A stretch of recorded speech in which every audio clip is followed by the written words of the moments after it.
Imagine being born with a clock already running out, not a generous clock that gives you decades to experience life, to learn, to grow, to build something meaningful. Not even years or months. You get hours, sometimes just minutes. You emerge into the world fully formed, your wings unfurling in the sunlight, and the countdown has already begun. 24 hours. That's your entire adult life. One single rotation of the earth. One day to do everything that matters. Find a mate, reproduce, fulfill your biological purpose before your body simply shuts down and you die. You don't gradually age over years. You don't slowly decline. You just stop. Your wings freeze mid-flight, your legs stop grasping, and you fall from the air like a piece of ash, dead before you hit the water's surface. And you can't eat. You have no functional mouth. Your digestive system doesn't work. You emerged from the water with whatever energy reserves you accumulated as a nymph, and when those reserves run out, you die. There's no refueling, no second chances, no way to extend your life even by hours. You're running on a battery that was charged underwater, and once it drains, you're done. You can feel yourself weakening as the day progresses, your flight becoming more labored, your movements more sluggish, your body consuming itself from the inside as it burns through the last of its stored energy, and there's nothing you can do except keep flying, keep searching, keep trying to mate before the inevitable shutdown. Welcome to the life of a mayfly. You are born underwater, hatching from an egg as a nymph, an aquatic larva that looks nothing like your adult form. And this nymph stage is actually the longest part of your life. Depending on the species, you might spend months or even years living on the bottom of streams, rivers, and lakes, feeding on algae and organic matter, molting repeatedly as you grow, existing in relative safety beneath the water's surface. This underwater childhood is your entire existence in terms of duration. Everything meaningful in your life, all your actual living, happens in this nymph stage. The adult phase, the part that everyone associates with mayflies, the winged form that gives your species its name, is just a brief epilogue, a frantic sprint to reproduce before death. But you don't know this yet. As a nymph, you crawl along the river bottom, using your gills to extract oxygen from the water, eating microscopic food particles, molting your exoskeleton as you grow larger. You're prey for fish, for aquatic insects, for anything bigger than you with a mouth. Trout love eating mayfly nymphs. So do bass, salamanders, crayfish, and countless other predators. You spend your entire nymph stage trying not to be eaten, hiding under rocks, burrowing in sediment, doing whatever you can to survive long enough to reach maturity. And then, one day, triggered by water temperature and seasonal cues you don't understand, your body begins its final transformation. You swim to the surface, your exoskeleton splits open, and you emerge as a subimago, a pre-adult form with dull wings and a soft body. You fly immediately to vegetation near the water, land awkwardly because you've never flown before in your life, and then you molt one more time, shedding this subimago skin to reveal your final adult form. Your wings become transparent and delicate. Your body elongates. Your long tail filaments extend behind you. You're beautiful, in a fragile, ephemeral way. You look like you're made of tissue paper and gossamer threads, like you could dissolve in heavy rain. And your adult body is fundamentally broken. Your digestive system has atrophied. Your stomach is filled with air to help with buoyancy, not food. Your mouth is vestigial, incapable of consuming anything. You cannot drink. You cannot eat. You emerged from the water with a fixed amount of stored energy, and when it's gone, you die.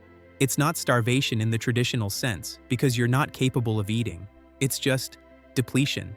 Your body is consuming itself, metabolizing your own tissues, burning through reserves with no possibility of replenishment. Your eyes are enormous relative to your head, especially if you're male. You need excellent vision to spot females during your brief mating window.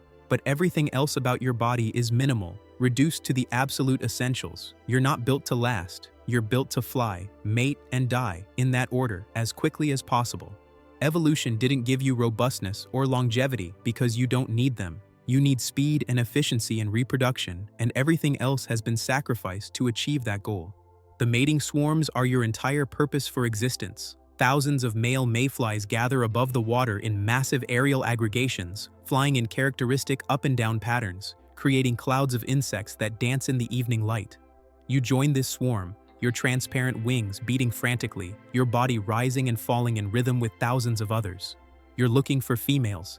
Every male is looking for females. The competition is intense, the time pressure is enormous, and your energy reserves are depleting with every minute of flight. When a female flies into the swarm, chaos erupts. Males converge on her from all directions, competing for the chance to mate. If you're successful, if you manage to grasp a female and couple with her mid-flight, the mating process takes only seconds. Literal seconds. You transfer your sperm, she receives it, and then you separate. That's it. That's your entire reproductive contribution. Seconds of coupling after hours or days of frantic searching, after months or years of development as a nymph, after surviving countless threats and predators. Your entire life has been building toward these few seconds of genetic transfer. And then you're done. You have no other purpose. Your biological imperative has been fulfilled. You release the female, and she flies away to deposit her eggs on the water's surface, completing the cycle. You continue flying for a while, growing weaker, your energy reserves running lower, your wings beating more slowly. Other males are still swarming, still searching, but you're finished. You served your purpose. And now you just have to wait for your body to shut down. The females have it slightly better, but not by much. After mating, they fly across the water's surface, dipping down repeatedly to deposit eggs. Thousands of tiny eggs that drift down through the water column to settle on the bottom, where they'll eventually hatch into the next generation of nymphs. This egg-laying process is exhausting, requires multiple passes over the water, and leaves the female completely vulnerable to predators. Birds hunt the egg-laying females aggressively, swooping down to snatch them from the air. Fish leap from the water to catch them during their low passes. Many females are eaten before they finish depositing all their eggs, dying with their genetic material still inside them, their entire life's purpose unfulfilled. And there's no learning curve. You don't get practice flights. You don't get trial runs at mating. You emerge from the water having never flown, and you have to immediately master flight well enough to join a mating swarm, compete with thousands of other males, successfully couple in mid-air, and then complete your reproductive duty, all within hours, all perfectly, on your first and only attempt. Most mayflies fail. Most die without reproducing. Most emerge, fly weakly, fail to find a mate, and die having accomplished nothing except becoming food for something else. And you're not aware enough to contemplate any of this. Your nervous system is simple. Your brain is minimal. Your consciousness, if you have anything that could be called consciousness, is limited to basic drives and responses. You don't know you're going to die in hours. You don't understand that you can't eat. You don't conceptualize your brief lifespan or feel existential dread about your mortality. You just fly, driven by instinct, searching for mates, responding to stimuli, operating on biological programming that's been refined over millions of years to maximize reproductive success in the shortest possible time. But if you could understand, if you had the cognitive capacity to comprehend your situation, the knowledge would be crushing. To know that you have hours, to know that you cannot eat, cannot extend your life even slightly, cannot do anything except fulfill your biological purpose before your body runs out of fuel and shuts down permanently. To know that everything you are, everything you might experience, is compressed into a period so brief that other animals wouldn't even notice it passing. This is what it means to be born as a mayfly. To spend most of your life underwater as a larva, only to emerge for hours, sometimes minutes, as a fragile, beautiful, doomed adult. To have no mouth, no ability to sustain yourself, no possibility of survival beyond your initial energy reserves. To exist solely to mate and die, with no time for anything else, no opportunity for experience beyond the desperate search for a partner. To be so ephemeral that your species name literally means short-lived, from the Latin ephemeroptera, living for a day. You're flying right now, somewhere above a river or stream, your transparent wings catching the evening light, your long tail filaments trailing behind you. You're part of a swarm, one of thousands, all of you dancing in the air, all of you searching, all of you dying slowly from the inside as your bodies consume themselves. The sun is setting. You emerged this morning, or maybe just an hour ago. Your time is running out. You can feel yourself weakening, though you don't understand what it means. Maybe you've mated. Maybe you've fulfilled your purpose, transferred your genetic material to the next generation, completed the only task that evolution gave you. Or maybe you haven't. Maybe you've been flying for hours without success, growing weaker with each passing moment, and you'll die without reproducing. Your entire existence, months as a nymph, hours as an adult, amounting to nothing in evolutionary terms. Either way, you'll fall soon. Your wings will stop beating. Your body will drop to the water's surface or the ground below, and you'll join the millions of other mayflies who lived briefly, mated if they were lucky, and died as they were always going to die, quickly, quietly, unmourned and unremarked except as part of a mass die-off that feeds the rest of the ecosystem. This is your existence. This is what you were born into.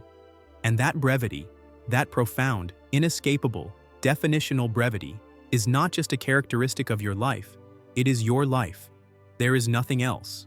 There is only emergence, flight, mating if you're fortunate, and death within hours. You are a mayfly, and you were born to die before the sun sets. There is no escaping this. There is no extending it. There is only the desperate flight, the search for meaning in the form of a mate, and the inevitable fall when your energy runs out and your brief, beautiful, tragic life simply ends. And tomorrow, another generation will emerge, and they will fly, and they will mate, and they will die. Just like you, just like every mayfly before you, just like every mayfly that will ever exist. Brief, fragile, and gone before anyone notices you were here at all.